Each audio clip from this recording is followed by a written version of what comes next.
name is Lincoln Davis. I've been involved in public service all of my life, both as a volunteer and then as a state representative, as a mayor, as state senator, and most recently serving as a member of the U.S. House of Representatives in the U.S. Congress. The first time I voted was in 1964, and I've voted every election cycle since that time. On election night in primary here in Tennessee, I'm traveling from Crossville. My wife is coming to meet me in Pall Mall, and she called about 5:30 and said, "Have you voted?" And obviously I had not, so we agreed to meet at the precinct in Pall Mall to cast our vote. We walked in, we showed our photo ID, which is required now. They acknowledged that we were who we said we were, and then they proceeded to try to find our voter file to see if we were on record.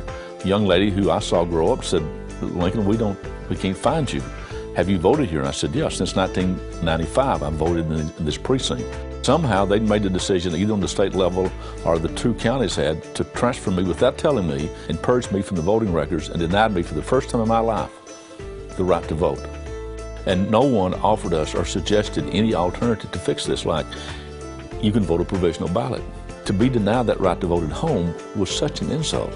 Over 77,000 people have been purged. If some of those individuals were convicted felons, I agree they should have been purged. If they are deceased, they should be purged. But there are others on there just like me that I believe have been illegally purged. And throughout my life, whether it's in civic work or whether it's as an elected official, I felt compelled to be sure that the average person has someone who cares for them. And for that reason, I filed a class action lawsuit in federal court. 70,000 voters were purged in the last 2 years from the voter rolls here in Tennessee, and the congressman was denied the right to vote as a citizen because of the improper purge by the next county.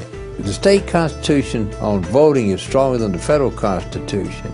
It shall not be impeded, and they are certainly impeding it now, and we're going to give them the chance to prove they have the authority to do that in court.